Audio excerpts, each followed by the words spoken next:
Edhe kjo është formula e pendimit që nuk ka nevojë me filozofu shumë rreth saj. E para, më u pendu për punët të cilat nuk i kemi kryer e u zhdosht me i kry tash. Këto janë farzat e obligimit të Allahut. Më u pendu që si kemi kry, edhe u dosht me i kry. E mjeris me i kry, bro. Edhe e dyta, më u pendu për punët që i kemi bërë dhe i kemi kry, së zhdosht me i kry, edhe më unal me i kry. Këto janë haramat edhe gjunohet, edhe punët të cilat i urrejnë Allah. A ka formulë më të shkurt? Se kësa kia për pendimin, s'ka.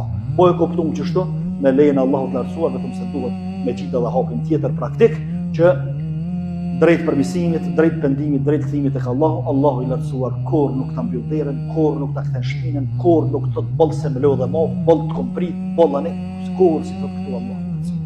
Kur, sepse ai është Allah i gjithëmshirshëm, me këtë gjithë bujari që e ka gjithë këtë mëshirë, mirë po ai i cili don më u tregu neglizhent ndaj bujarisë së mëshirës më të Allahut lartësuar, e pas dritin qaf.